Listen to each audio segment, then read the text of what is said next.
Dia 17 de abril é o dia da hemofilia, ou dia do paciente hemofílico. Por isso, a gente veio hoje até a unidade de apoio às pessoas com doença falciforme aqui em Camaçari e vai conversar com a hematologista, a doutora Ivana Leite. Doutora, muito obrigada por estar nos recebendo aqui hoje no seu consultório. Eu queria, doutora, que a senhora começasse explicando para as pessoas que ainda não conhecem o que é hemofilia.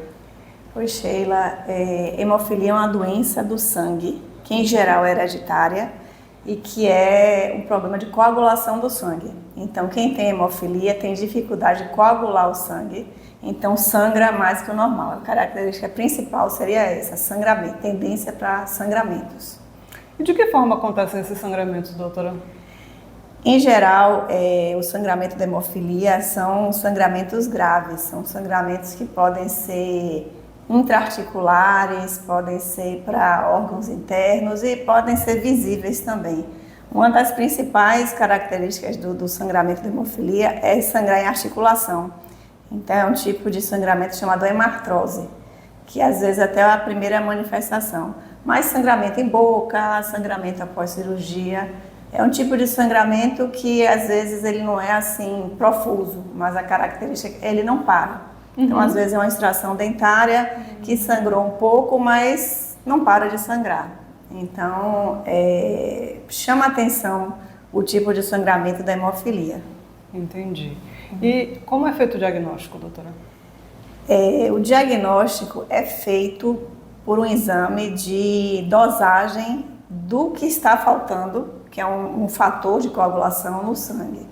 Então, eu preciso até explicar uma coisa importante, é que a hemofilia ela é ligada ao X. Então, ela aparece em homens, né? Sim, em crianças, X, ela é ligada ao X. Como o homem tem um X e um Y, então só tem um X. Se esse X for doente, ele vai ter a hemofilia, enquanto a mulher tem 2X. Se tiver um alterado e o outro normal, não vai ter a doença, porque o normal vai compensar. Interessante. A hemofilia, a gente tem dois tipos de hemofilia, que é a A e a B. A hemofilia A é uma deficiência de um fator de coagulação chamado fator 8. É a mais frequente. Então, a maior parte, assim, 85% dos casos de hemofilia são hemofilia A, e 15% hemofilia B. A é deficiência do fator 8, que é uma parte da coagulação do sangue, e a B é do fator 9, que é também importante na coagulação do sangue. Então essa seria a mais grave, o caso mais grave?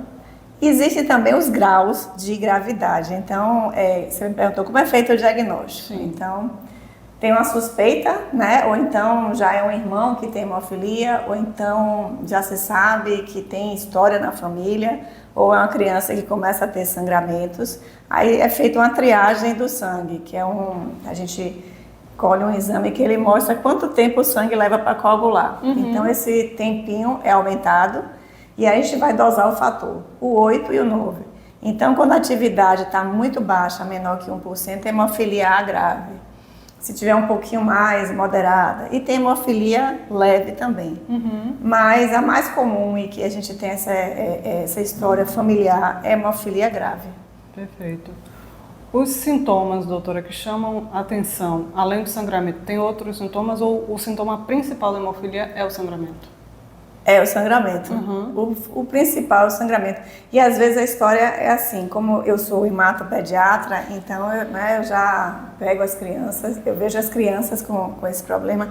Então, às vezes é uma criança que começa a engatinhar e começa a formar manchas roxas. Sim. Incha o joelhinho, incha, né, o punho. Ou então é uma criança que vai colher sangue a primeira vez na vida. E na hora que vai colher sangue, demora de coagular. Então, a coleta do sangue leva à formação de um hematoma. Então, se tem uma história na família, aí já vai chamar atenção, já vai ser até pesquisado. Mas existem casos que não tem ninguém na família e aparece uma criança pela primeira vez. Que a gente fala que é uma mutação nova, que apareceu naquela criança. Mas existem famílias que têm hemofilia e a mulher, ela é portadora. Então, ela geralmente não tem. Então, quando a gente vê uma criança, a gente pergunta pela família da mãe. os tios, né, irmãos da mãe têm algum problema, o pai tinha algum problema, porque isso pode ajudar também no diagnóstico. Perfeito. E o tratamento, doutora, como é feito o tratamento? O tratamento é a reposição do fator que falta.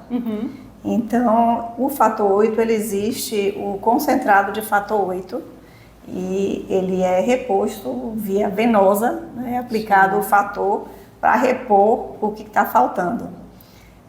Se for hemofilia A, repor fator 8, se for hemofilia B, repor fator 9.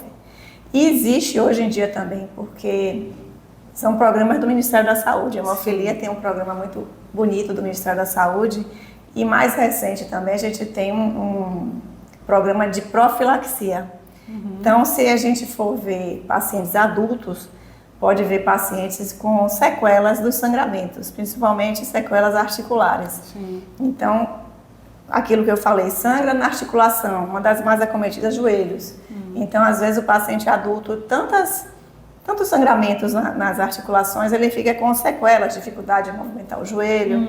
Mas existe agora, eu não sei dizer quanto tempo, mas um programa de profilaxia. Então, a criança que é diagnosticada com hemofilia A, por exemplo, ela entra num programa que ela recebe o fator 2 ou 3 vezes na semana para não ter nada. Olha. Então, aí a criança não chega a desenvolver esses sangramentos mais graves, principalmente as hemartroses, e tem uma vida normal. Que bom. Normal. É importante destacar, né, doutora, que esse tratamento é feito no banco de sangue em Salvador, não é isso? Isso, é porque o fator é distribuído pelo Ministério da Saúde.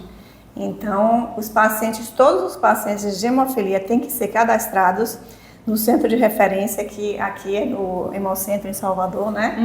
No Hemoba, que acho que agora ele acaba sendo até o atendimento junto com o centro de referência da pessoa com doença falciforme, é o mesmo local. E esse paciente é cadastrado, ele é atendido por médico, enfermeira, nutricionista, fisioterapeuta, dentista. Então, é uma equipe multidisciplinar. Certo. E ele leva a medicação para casa. Então, esse que vai receber profilaxia, que é a prevenção, ele já leva o que ele vai usar de prevenção para casa. O que não está na profilaxia, mas precisa do fator, ele leva uma dose de urgência. Sim. Então, é um paciente que está bem, mas ele tem 3 doses em casa. Se ele tiver algum sangramento, ele vai no posto de saúde e vai receber a medicação para dar tempo de ser atendido em algum lugar. E tem paciente que às vezes até já aprendeu a fazer infusão, a mãe sabe fazer, né, na criança. Então, tem uma orientação e tem um programa bem já estabelecido nesse centro de referência. Perfeito. Então as pessoas conseguem até fazer o uso, né, do fator em casa mesmo. Eles têm que ter, o requisito é ter uma geladeira, um local, e a enfermeira lá do centro de referência explica tudo direitinho, o serviço social, vê como é que são as condições de armazenamento. Existe um programa todo já pronto lá para isso. Que bom.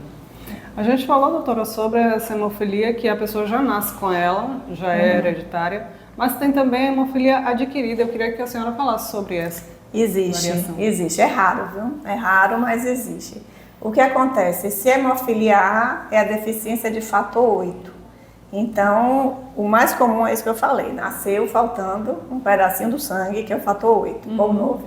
Mas pode acontecer o que a gente chama de doenças autoimunes, que o próprio corpo começa a produzir anticorpo contra alguma coisa dele mesmo. Sim. Então, existe casos, né, eu já vi, mas é mais comum até em adulto.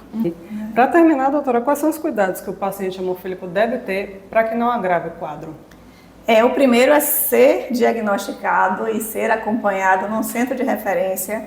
Tem que ser cadastrado nesse centro de referência para receber, né, o fator. E os cuidados de evitar sangramento, né? Então, em geral, a recomendação de trauma, cirurgia, tem que ser avisado antes de uma cirurgia, tem que ser avisado para fazer a programação do uso do fator. Uma das coisas graves que podem acontecer é que pequenos traumas podem levar a grandes sangramentos. E um dos mais complicados é sangramento para dentro da cabeça. Nossa. Então, muito cuidado com, né, qualquer atividade que possa acontecer isso. Mas com essa profilaxia, às vezes esses pequenininhos conseguem fazer até alguns esportes, os que fazem profilaxia. Mas o cuidado principal é evitar trauma e cuidado com qualquer coisa que possa levar a sangramento, extração dentária. Dente é um procedimento que pode sangrar muito. Sim. Às vezes mais até do que uma cirurgia, porque você tira uma unidade e fica um local aberto, que pode ser, às vezes até o diagnóstico é feito depois de uma extração dentária. Então cuidado com qualquer coisa que pode levar a sangramento normalmente, porque neles pode ser um sangramento mais grave. Prontinho, está explicado. Agradeço, doutora, esses esclarecimentos.